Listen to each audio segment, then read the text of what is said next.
You're listening to Radioactive on 91.3 FM CJTR. With me right now, I got Mike Ayley from Marianas Trench. How are you doing, Mike? You do got me. Yes, I'm good. Thank you. How are you? I'm doing good. So this past year, you guys haven't really been able to tour or release any new music or anything. Just kind of what have you been up to this past year other than doing anything music related? Well, the first thing we did was cancel shows. We were like, oh, so we're not going to Australia or Hawaii or Toronto or Calgary. So we started canceling those. And it's like, but that'll come back soon. But it didn't yet.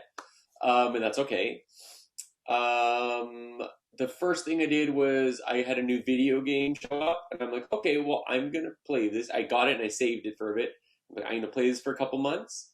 And I did, and then everything was still going on. And then I was like, okay, now what am I gonna do?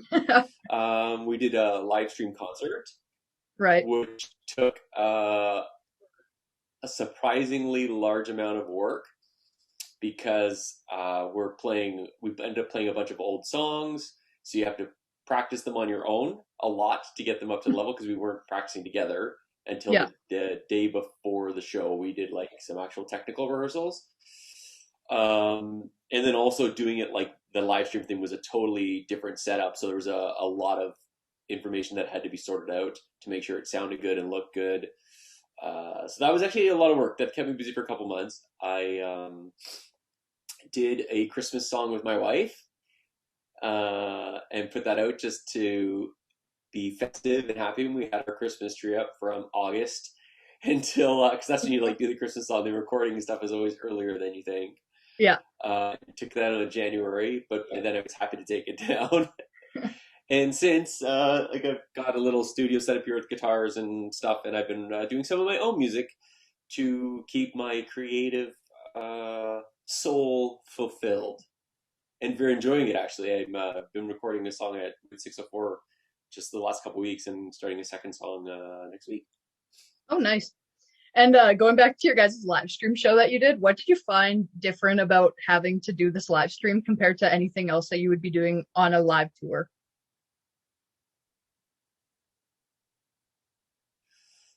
Um, I really, really, really did not want to make mistakes because it's on video. For some reason, it feels like, in fact, because it was sort of streamed and it wouldn't have really mattered, but it felt like it did. So, like, I probably, one being rusty, was concentrating additionally harder than usual. And then also feeling like it was on camera, like I really didn't want to make mistakes. So I didn't get into it as much as I normally would. And it's part of that is like when there's thousands of people or even hundreds of people getting excited for the show, that also gets you to that spot. But that wasn't Right. there. So I was just focusing on the accuracy of my performance, if that makes sense. Luckily, the cameras were the way they were set up. There's like one stage camera, and then there was one on the floor right in front of the guys. But it was between Josh and Matt, so it was mostly them getting filmed, which is good because I was just like thinking about things the whole. It felt like that anyway. Yeah. And during COVID, like you said, you have picked up some new stuff, like doing some songs with your wife and things like that. But have you picked up any new hobbies?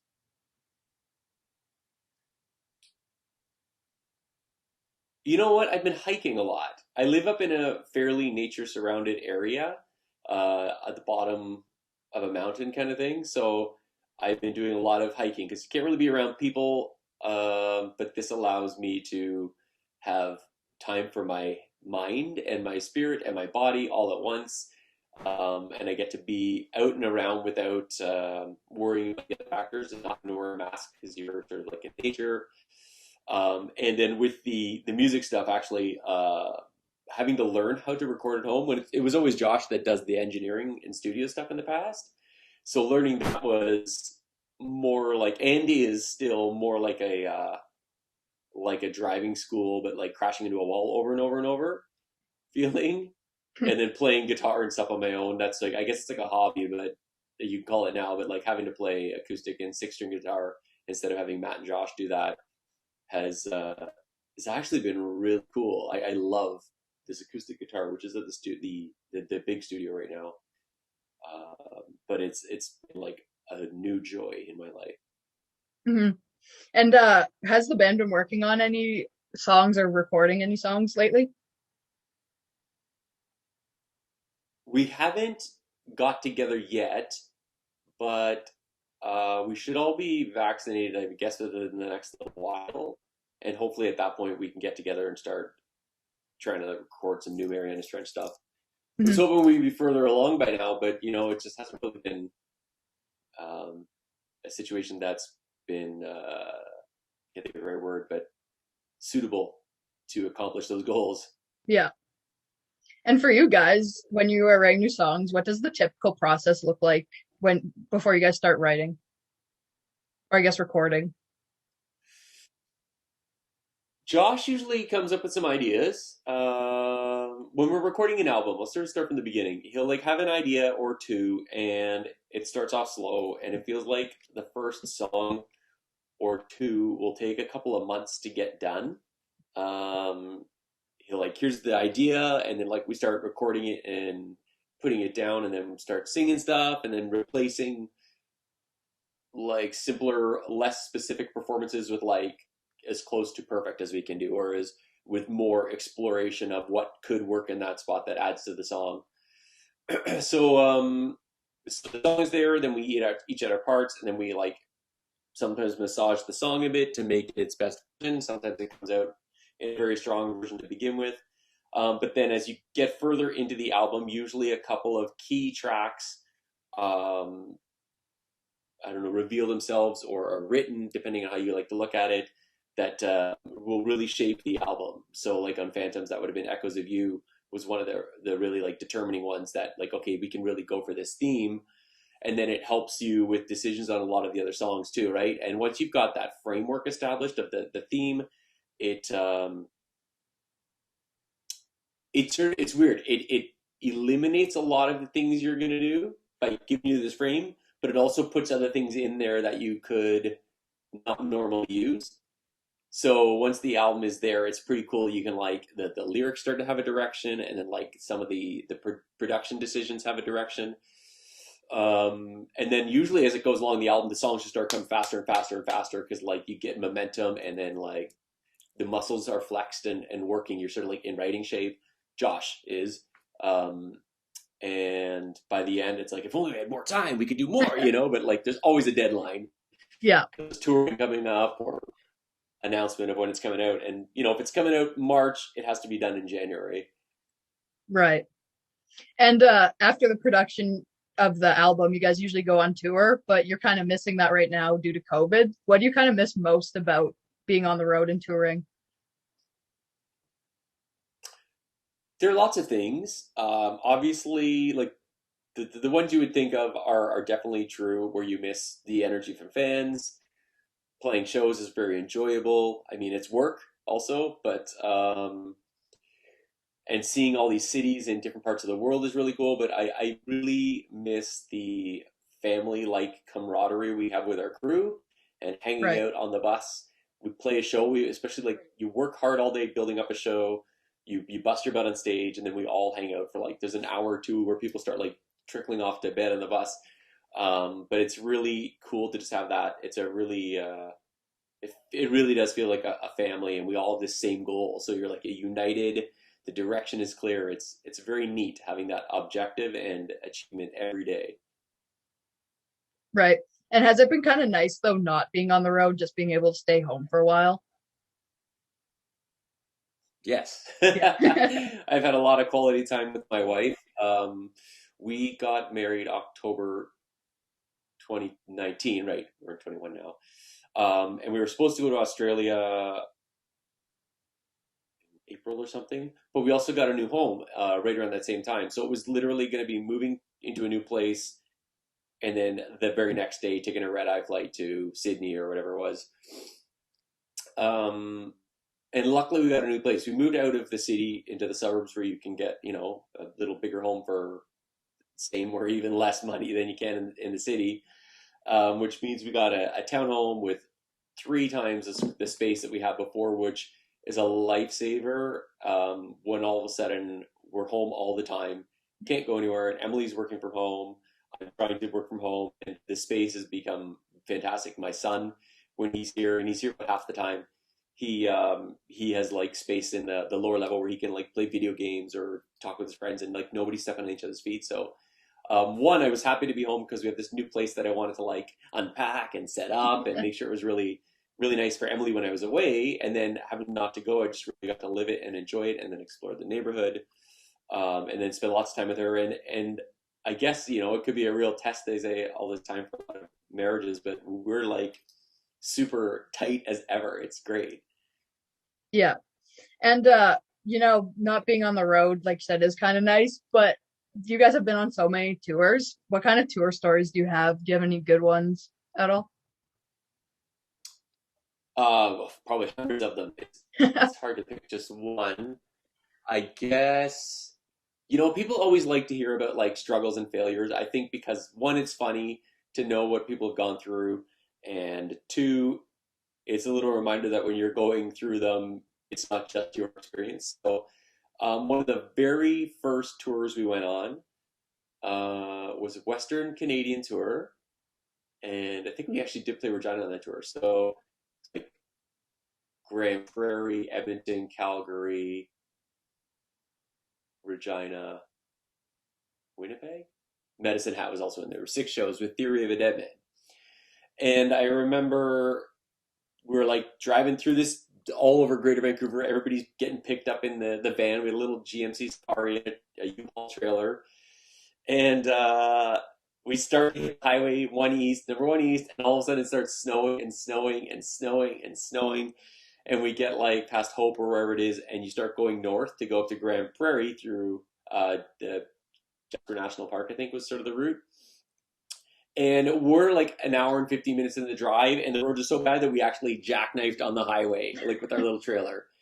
So we had to get help from people to like straighten this thing out, and it's like a 12-hour drive, but it's already now a 13 or 14-hour drive because it's been so slow. So we're driving along through the brutal snow, deep snow. We get through the snow. We're in Kamloops. We stop, get some lunch or something, and then we start going north. And we're about 40 minutes out of Kamloops and going this way on the highway. And there's another truck coming this way. We're both going about 50 miles an hour or 80, 90 kilometers an hour. And the other one's like a dump truck. And I guess the screen that goes over the back when they've got debris wasn't closed or something was on top of it. And all of a sudden, this projectile comes launching at our van the size of a softball, and Ian is driving, and I'm in the passenger seat, the other guys in the back, but I just remember just seeing it. So it's approaching, like the collective speed is probably about 160 to 180 kilometers an hour.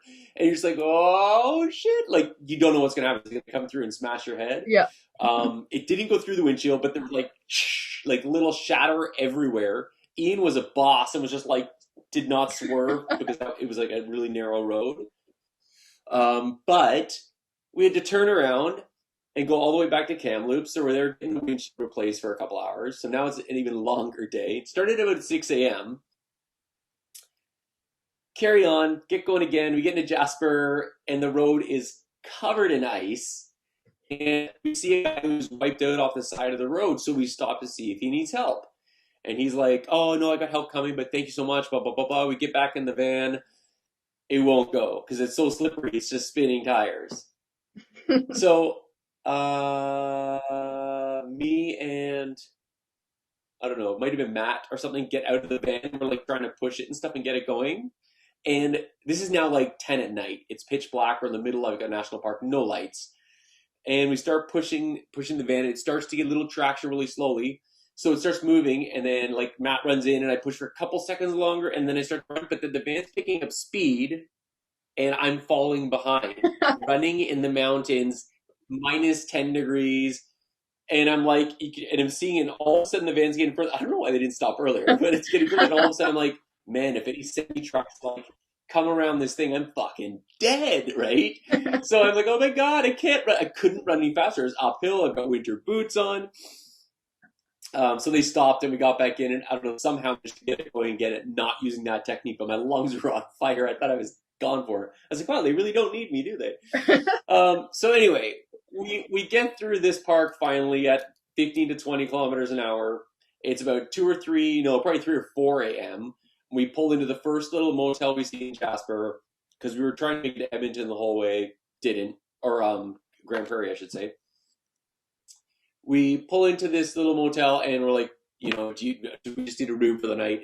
It's the middle of the night already, but we need a little bit of sleep. Randomly, and I've never seen this before or since, and I've seen a lot of hotel rooms, they had a room with 4 single beds in it. So that was like a little blessing, but we're all asleep and laughing about how bad the funny the day was.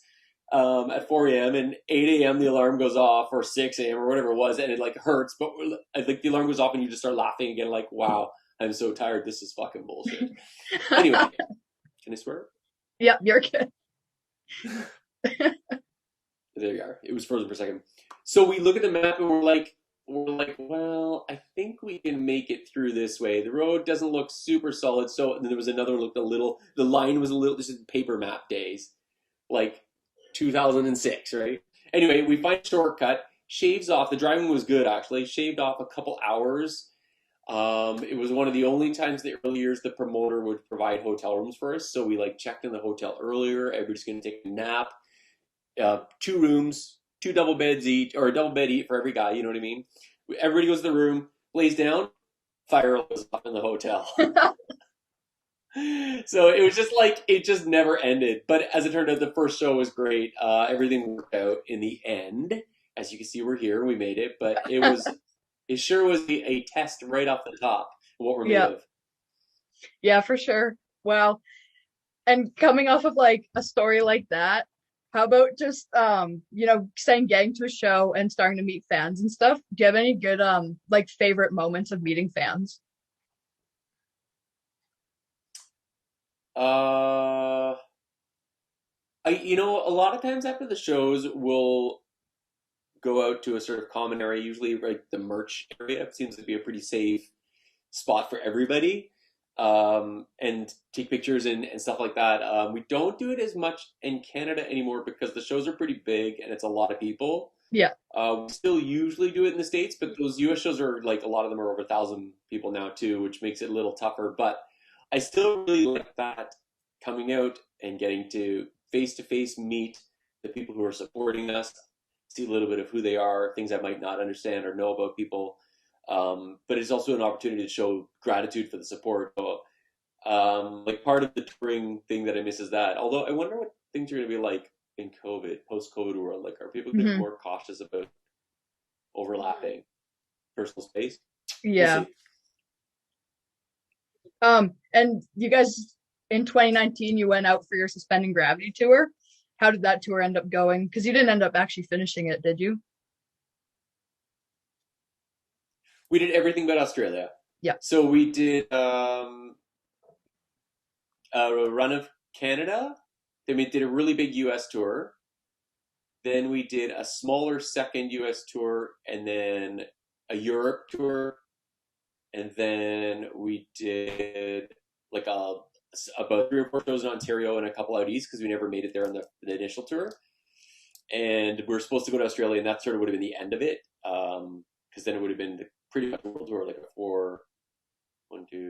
3 continents, I guess. For us, that's a world tour. Yeah. So almost made it. We were 3 shows short. Almost.